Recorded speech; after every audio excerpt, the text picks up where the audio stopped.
25 दिसंबर 1927 का दिन था। महाराष्ट्र में कोंकण के एरिया में महाड नाम के गांव में एक ऐसी घटना हुई जिसका असर आज तक बना हुआ है। इस दिन महाड में हजारों लोगों के सामने एक चिता सजाई गई और पेज बाई पेज मनुस्मृति नाम के ग्रंथ को आग के हवाले कर दिया गया। इतिहास में इस दिन को कहा गया मनुस्मृति दहन दिवस। इस प्रोसेशन को लीड कर रहे थे बाबा साहब भीमराव अंबेडकर। अब आपने इस घटना के बारे में जरूर सुना होगा। एक नहीं, तमाम नेता लोग इसके बारे में बताते रहते हैं और हर नेता दलित वोट के नाम पर इसका उपयोग करता है। लेकिन इससे करीब 22 साल बाद एक और घटना हुई जिसके बारे में आपने कम ही सुना होगा। बात है 1949 की। 24 फरवरी 1949 को संविधान सभा में अपने भाषण में अंबेडकर साहब ने अन्य स्मृतियों में मनुस्मृति के महत्व को स्पष्ट रूप से स्वीकार किया। उन्होंने टिप्पणी करते हुए कहा, 137 स्मृतियों में से याज्ञवल्क्य और मनु उच्चतर मानक के हैं। अंबेडकर ने इस बात पर प्रकाश डाला कि कैसे मनु की संहिता महिलाओं के उत्तराधिकार के अधिकारों के लिए प्रावधान करती है। उन्होंने कहा कि मनु ने स्पष्ट रूप से कहा है कि बेटियों को विरासत का 1/4 हिस्सा मिलना चाहिए। अब आप कंफ्यूज मत होइए। जब अंबेडकर ने मनुस्मृति को जलाया तो उनके इस काम को सपोर्ट और विरोध दोनों मिला। लेकिन सवाल यह है कि मनुस्मृति को जलाने वाले अंबेडकर ने बाद में उसकी तारीफ क्यों की, और एक ऐसा ग्रंथ जिसमें यत्र पूज्यन्ते नारी रमन्ते तत्र देवता जैसी बातें लिखी हैं, आखिर उस ग्रंथ को अंबेडकर जलाकर साबित क्या कर रहे थे, और आखिर क्यों उन्होंने मनुस्मृति को जलाया? इसके अलावा दूसरा कोई ग्रंथ क्यों नहीं जलाया? क्या अंबेडकर मनुस्मृति से नफरत करते थे या फिर उन्होंने इस किताब को किसी और मकसद से जलाया था? ये सारी बातें आपको इस वीडियो में पता चलेंगी। तो वीडियो थोड़ा लंबा होगा क्योंकि हम ऐतिहासिक रूप से इस बेहद कंट्रोवर्शियल घटना को देखेंगे। तो वीडियो को अंत तक जरूर देखिएगा दोस्तों, क्योंकि अपना इतिहास नहीं जानोगे तो खुद को कैसे पहचानोगे। दोस्तों, वीडियो में आगे बढ़े उससे पहले मैं आपको दिखाना चाहता हूं HDFC का ये स्विगी क्रेडिट कार्ड। इस क्रेडिट कार्ड की खासियत ये है कि आप इस क्रेडिट कार्ड से 10% कैशबैक पा सकते हैं स्विगी पर और 5% हर ऑनलाइन ट्रांजैक्शन पर। इसके साथ ही ये कार्ड लाइफ टाइम फ्री है। लिंक डिस्क्रिप्शन में है, चेकआउट करना मत भूलिएगा। दोस्तों, 26 जनवरी 1950 वो दिन था जब देश की आज़ादी के करीब 2.5 साल बाद संविधान लागू हुआ। यानी एक किताब से पूरे देश का कानून चलना था। यह धर्म की कोई किताब नहीं थी। इंडिया सेकुलर लाइंस पर चलने के लिए तैयार था। लेकिन सवाल है कि इस कानून के सेंटर में मनुस्मृति कैसे आ गई? तो देखिए, हजारों साल पहले हमारे देश में जब हिंदू राजाओं का रूल था, तब हिंदू राजाओं को गाइड करने के लिए पुरोहित हुआ करते थे और लॉ एंड ऑर्डर को मेंटेन करने के लिए कुछ कानूनी किताबें हुआ करती थी। वैदिक काल में इन किताबों को सूत्र और स्मृति कहा जाता था।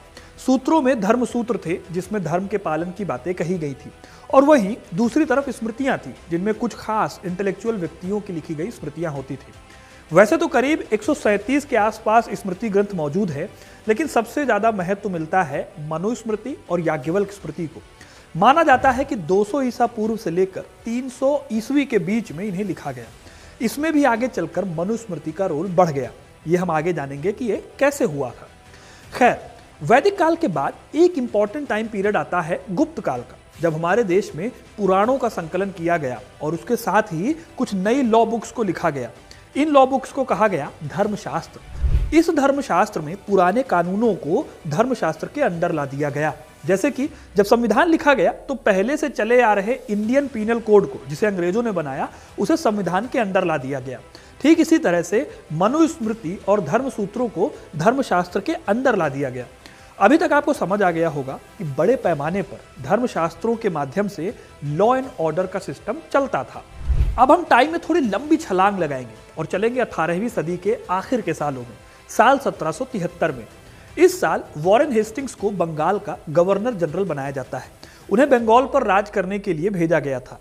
लेकिन वॉरेन हेस्टिंग्स के सामने एक बहुत बड़ा चैलेंज था। उन्होंने देखा कि भारत में हिंदू और मुसलमान दोनों कम्युनिटीज के अपने अपने कानून हैं और वो उन्हीं कानूनों से अपनी सोसाइटीज को फंक्शन करते हैं। जाहिर है कि इंडिया पर रूल करने के लिए वो कोई बाहरी कानून नहीं थोप सकते थे इंडियंस पर। इसलिए सबसे पहले उन्होंने हिंदू और मुस्लिम कम्युनिटीज के कानूनों के बारे में पढ़ना शुरू किया। साल 1781 में कलकत्ता मदरसा की स्थापना की गई। इसका पर्पस था हिंदू और मुस्लिम लॉज की स्टडी करना। इसके 3 साल बाद 1784 में अंग्रेजों ने गेंटू लॉ या हिंदू लॉज को इंग्लिश में ट्रांसलेट कर दिया। जब ये सब हो रहा था तब एक और शख्स था जो कि इन्हीं चीजों पर काम कर रहा था। इस शख्स का नाम था विलियम जोन्स। विलियम जोन्स एक ब्रिटिश ऑफिसर थे।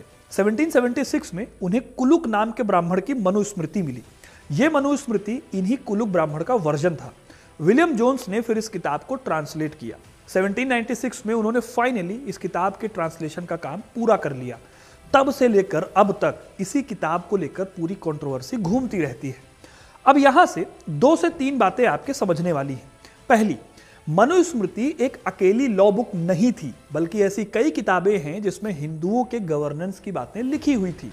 लेकिन क्योंकि मनुस्मृति को अंग्रेजों ने सबसे पहले ढूंढकर उसे ट्रांसलेट किया, तो उन्होंने इसे ही हिंदू धर्म के कानूनों को डिसाइड करने वाली किताब माना।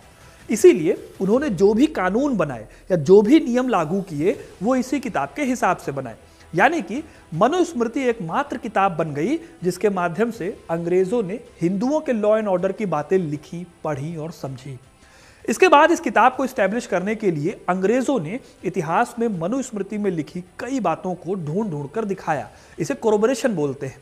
जैसे ये बार बार बताया गया कि देखिए, मनुस्मृति हिंदुओं के लाइफस्टाइल को डिसाइड करने वाली एक कानूनी किताब है। यह भी बताया गया कि वर्ण के आधार पर एक हिंदू की जीवन शैली कैसी होनी चाहिए, वर्ण के आधार पर समाज में उनकी क्या क्या ड्यूटीज हैं, ये बातें मनुस्मृति बताती है। वैसे तो मनुस्मृति में 12 चैप्टर हैं और करीब 2700 के आसपास श्लोक हैं। इसमें राजा की ड्यूटीज से लेकर महिलाओं के कर्तव्य, अपराधों की सजा और दूसरे पॉलिटिकल बातों का भी जिक्र है। लेकिन इसी मनुस्मृति में चांडालों को लेकर भी कई नियम बताए गए हैं। एग्जाम्पल के लिए, चांडाल सिर्फ शमशान घाट और उसके आसपास के एरिया में रहेंगे, यानी गांव से बाहर रहेंगे। फिर मृत लोगों के शव पर जो कपड़ा है, सिर्फ उसी कपड़े को वो पहन सकेंगे। अगर ऐसे कपड़े नहीं मिलते तो लेदर यानी चमड़ा पहनना होगा। ठीक ऐसे ही खाने के लिए टूटे फूटे कटोरों में ही खाना खाया जा सकता था। इसके साथ ही गांव में घुसने के लिए एक पर्टिकुलर टाइम दिया जाता था जब गांव वालों की नजर इन पर ना पड़े। इस तरह के कई नियम जो कि डेरोगेटरी सेंस में थे वो लिखे हुए थे इस किताब में। फिर जब अंग्रेजों ने इंडियन हिस्ट्री लिखनी शुरू की तो उन्होंने मनुस्मृति को इतिहास से जोड़ना शुरू किया। उन्होंने मनुस्मृति के कानूनों को सही साबित करने के लिए हिस्ट्री का सहारा लिया। यह काम उन्होंने कैसे किया? तो उन्होंने फाहियान के वर्णों का जिक्र किया जिसमें चांडालों का वर्णन मिलता है। इसके बाद उन्होंने 13वीं सदी में आए अरबी इतिहासकार अल बिरूनी की किताब किताबुल हिंद से भी ऐसा ही जिक्र निकालकर दिखाया। अब इन दोनों लेखकों के जिक्र कितने सही हैं, कितने गलत हैं, वो एक अलग डिबेट है। लेकिन अंग्रेज अपनी कॉलोनियल राइटिंग से ये साबित करने में कामयाब हो गए कि प्राचीन काल में ब्राह्मण ही हिंदू समाज को चलाते थे और मनुस्मृति के हिसाब से चांडालों या जिन्हें बाद में दलित कहा गया, उन्हें हमेशा निचले दर्जे पर रखा जाता था। अब ये बात भी एक अलग डिबेट है कि ऐसा होता था असल में या नहीं। लेकिन यहाँ पर समझने की बात यह है कि अंग्रेजों ने इस तरह से जो भी कानून बनाए वो कुलुक मनुस्मृति के आधार पर बना दिए और उसी हिसाब से इंडियन सोसाइटी में वर्ण व्यवस्था और भी ज्यादा रिजिड और संकीर्ण होती चली गई। इसकी वजह कुछ ऐसे श्लोक भी थे जो वर्ना सिस्टम को डिफाइन करते थे। एग्जाम्पल के लिए इस किताब में वर्ना सिस्टम को डिवाइन यानी कि ईश्वर द्वारा रचित बताया गया। इसमें ब्राह्मण, क्षत्रिय और वैश्यों को द्विज कहा गया है और शूद्रों को सिंगल बर्थ वाला कहकर उन्हें अशुद्ध और वेदों को पढ़ने के लिए अनफिट बताया। दलितों में मनुस्मृति में कहा गया है कि अपने ऊपर के मास्टर्स की सेवा करना उनका पहला काम है। ऐसे ही मनुस्मृति के 11वें अध्याय का श्लोक 135 कहता है कि 100 साल के क्षत्रिय को 10 साल के ब्राह्मण को अपने पिता की तरह ट्रीट करना चाहिए। चौथे चैप्टर के 78 से 81 तक के श्लोक कहते हैं कि शूद्र एजुकेशन पाने के लायक नहीं है। क्योंकि अंग्रेजों ने मनुस्मृति के सहारे हिंदू लॉ एंड ऑर्डर को समझा था, इसलिए मनुस्मृति उन सभी दलित थिंकर्स के लिए जातिवादी शोषण का सिंबल बन गई थी जो दलितों को अधिकार दिलाने की लड़ाई लड़ रहे थे। अगर आपको लगता है कि किताब का विरोध सिर्फ डॉक्टर अंबेडकर ने किया था तो ऐसा नहीं है। ज्योतिबा फुले पहले ऐसे दलित चिंतक थे जिन्होंने सबसे पहले मनुस्मृति के इन थॉट्स को कॉल आउट किया था। आगे चलकर दलित अधिकारों की लड़ाई लड़ने वाले लगभग सभी आंदोलनकारियों ने मनुस्मृति के श्लोकों का विरोध किया। इस तरह से दलित कम्युनिटी को बराबरी का दर्जा दिलाने के लिए मनुस्मृति एक सिंबल बन गई। इसी कड़ी में डॉक्टर अंबेडकर भी मनुस्मृति के 4 वर्ना सिस्टम का विरोध कर रहे थे। लेकिन इस विरोध का पीक पहुंचता है 1927 में। जो मनुस्मृति दहन दिवस का इंसिडेंट मैंने आपको वीडियो की शुरुआत में बताया था, उस विरोध के पीछे कई अलग अलग इंसिडेंट शामिल थे जो अंबेडकर को ऐसा कदम उठाने के लिए मजबूर करते हैं। 1927 में बॉम्बे विधान परिषद ने एक रेजोल्यूशन पास किया कि दलित वर्ग के लोगों को उन जगहों का इस्तेमाल करने की इजाजत होनी चाहिए जो सरकार द्वारा बनाई गई हैं या जिनके अंडर में सरकार के अंडर में मेंटेनेंस है। जनवरी 1924 में महाड, जो कि बॉम्बे प्रेसिडेंसी का हिस्सा था, उसने इस अधिनियम को लागू करने के लिए नगर परिषद में प्रस्ताव पारित किया, लेकिन सवर्ण हिंदुओं के विरोध के कारण इस प्रस्ताव को लागू नहीं किया जा सका। 1927 में जब अंबेडकर को इस बात का पता चला तो इन्होंने इस बात का विरोध करना शुरू किया। उन्होंने सार्वजनिक तालाबों के पानी पीने का आंदोलन चलाया, जिसका सवर्ण हिंदुओं ने विरोध किया। जब अंबेडकर ने टैंक से पानी पिया तो उनके हजारों सपोर्टर्स ने उनका अनुसरण किया, यानी उन्होंने भी टैंक से पानी पिया। लेकिन उनके जाने के बाद सवर्ण हिंदुओं ने तर्क दिया कि अछूत लोग तालाब से पानी लेकर उसे प्रदूषित करते हैं। तालाब को शुद्ध करने के लिए गाय के मूत्र और गोबर का इस्तेमाल किया गया। इन प्रोडक्ट्स को मिक्स करके 108 बर्तनों को तालाब में खाली किया गया और उस दौरान ब्राह्मण मंत्र पढ़ रहे थे तालाब को पवित्र करने के लिए। इस बात को देखते हुए अंबेडकर ने फिर से आंदोलन करने की कोशिश की, लेकिन उन्हें रोक दिया गया। इसके बाद 25 दिसंबर के दिन अंबेडकर के मार्गदर्शन में सहस्त्रबुद्धि ने विरोध स्वरूप हिंदू कानून की पुस्तक मनुस्मृति को जलाया। यही वो ऐतिहासिक घटना है जिसके बारे में वीडियो की शुरुआत में मैंने आपको बताया था। अंबेडकर ने इस किताब को इसीलिए जलाया क्योंकि तमाम दलित चिंतकों की तरह वो भी इस किताब को दलित अधिकारों का गला घोटने वाली किताब मानते थे। इस किताब को जलाकर उन्होंने सिंबॉलिकली ये कहने की कोशिश की कि किसी भी दलित को 4 वर्ना सिस्टम में फंसने की जरूरत नहीं है। ये एक तरह से एक्सप्लॉयटेटिव मेथड है। लेकिन इससे भी बड़ी बात यह थी कि अंबेडकर को यह विरोध अंग्रेजों के कानूनों के खिलाफ भी था, क्योंकि उन्होंने मनुस्मृति के कानूनों को लागू करके उसे वैलिडेट किया था। इसीलिए उन्होंने इस किताब को जलाकर यह साबित करने की कोशिश की कि वो 4 वर्ना सिस्टम के आइडिया को रिजेक्ट कर रहे हैं। सबसे बड़ी बात है कि आप इस तरीके को अपने अपने हिसाब से सही या फिर गलत के खांचे में रख सकते हैं, लेकिन सच ये है कि दुनिया भर में विरोध करने का यही तरीका अपनाया जाता है। शोषण के प्रतीक को खत्म करके उसे रिजेक्ट करने की परंपरा चलती आ रही है। एग्जाम्पल के तौर पर फ्रेंच रेवोल्यूशन के दौरान फ्रांसीसियों के बीच शोषण का प्रतीक बेस्टील के जेल को आग के हवाले कर दिया गया। इसलिए भले ही नारी की पूजा करने वाला एक श्लोक मनुस्मृति में मिलता हो, लेकिन उससे कई स्त्री अधिकारों के और दलित अधिकारों के विरोधी श्लोकों को रिजेक्ट करने की कोशिश इस किताब को जलाकर की गई। हिस्टोरियन गेल ओम्वेट अपनी किताब Ambedkar towards an enlightened India में लिखती हैं कि अंबेडकर का मनुस्मृति को जलाना जाति प्रथा के शोषण की नींव को चैलेंज करने के जैसा था। अब आपको ये बात समझ आ गई होगी कि अंबेडकर जी को इस किताब से क्या दिक्कत थी। अंबेडकर ने इस किताब को शोषण के एक सिंबल के तौर पर देखा, जिसने भारतीय समाज में बड़े पैमाने पर असमानता और भेदभाव को बढ़ावा दिया। उन्होंने इसी किताब के जरिए ऐतिहासिक रूप से दलितों के साथ होने वाले भेदभाव को भी रेखांकित किया। लेकिन अब 2 ऐसी बातें हैं जिन्हें जानना आपके लिए बहुत इंपॉर्टेंट है। सबसे पहली बात तो यह है कि अंबेडकर जी ने जब तक मनुस्मृति नहीं जलाई थी तब तक इसका विरोध बहुत बड़े फ्रंट पर नहीं आया था, ना ही इतिहासकारों ने ऐसी कोई रिसर्च इस किताब पर की थी।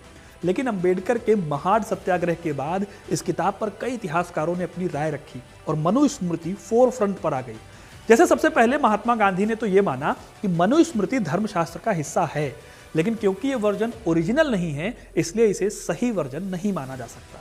मतलब ये नहीं कहा जा सकता कि यही असली मनुस्मृति में भी लिखा होगा। ठीक ऐसे ही नेशनलिस्ट हिस्टोरियन आरसी मजूमदार भी यही बात करते हैं। उनके हिसाब से यह असली मनुस्मृति नहीं है। दूसरी तरफ मार्क्सिस्ट हिस्टोरियन सतीश चंद्रा इस किताब को लेकर आर्गुमेंट देते हैं कि आज के टाइम पर 50 से भी ज्यादा मनुस्मृति के वर्जन हैं। इसलिए सबसे बड़ी प्रॉब्लम तो यही है कि किस वर्जन को सही माना जाए। इस तरह से कुलुक मनुस्मृति जिसके आधार पर ये पूरी डिबेट चलती है उसे ही गलत ठहराने की बातें चलती हैं। लेकिन अंबेडकर इस जगह पर मानते हैं कि मनुस्मृति ही वो किताब है जिसमें मौजूद जातिगत भेद के चलते दलितों को उनके अधिकारों से दूर रखा गया। अब यहाँ पर एक दूसरी और आखिरी बात जो आपको देखनी होगी वो ये है कि अंबेडकर इस किताब से पूरी तरह से नफरत नहीं करते थे, बल्कि उनके कामों को आप पढ़ें तो पता चलेगा कि अंबेडकर को मनुस्मृति की बहुत गहरी समझ थी। वो इस किताब को ब्लैक और व्हाइट की जगह पर इसके ग्रे एरिया को भी देख रहे थे, जिसे अक्सर उनके सपोर्टर और विरोधी दोनों ही नजरअंदाज कर देते हैं। देखिए, कॉम्प्रिहेंसिवली अंबेडकर ने मनुस्मृति के आइडिया ऑफ ऑपरेशन को रिजेक्ट किया, लेकिन इसके साथ ही उन्होंने मनुस्मृति में मौजूद महिलाओं के इनहेरिटेंस के अधिकारों की तारीफ भी की। 24 फरवरी 1949 को संविधान सभा में अपने भाषण में अंबेडकर ने इस बात पर प्रकाश डाला कि कैसे मनु की संहिता महिलाओं के उत्तराधिकार के लिए प्रावधान करती है। उन्होंने कहा कि मनु ने स्पष्ट रूप से कहा है कि बेटियों को विरासत का 1/4 हिस्सा मिलना चाहिए। इस तरह से अंबेडकर मनुस्मृति को एक शोषण के तौर पर तो देख रहे थे, तो इसमें अच्छी बातों को भी वो देख रहे थे। इसीलिए मैंने कहा कि अंबेडकर मनुस्मृति से नफरत नहीं करते थे। उन्हें उस कास्ट के एस्पेक्ट पर दिक्कत थी, उस इनइक्वालिटी के थॉट पर दिक्कत थी, जिसकी वजह से दलित पिछड़ते जा रहे थे या जिसकी वजह से ऐतिहासिक रूप से दलितों का शोषण हुआ। तो दोस्तों, ये है पूरी डिबेट मनुस्मृति को लेकर। इसमें और भी डिटेल में बातें हो सकती हैं। तब तक के लिए आप बताइए आपको ये वीडियो कैसा लगा। आप कमेंट करके अपनी राय जरूर दीजिएगा। वीडियो को लाइक और शेयर करना ना भूलें और ऐसे इंटरेस्टिंग कहानियों के लिए, इतिहास से जुड़े रहने के लिए हिस्ट्री कनेक्ट को सब्सक्राइब जरूर करें। धन्यवाद।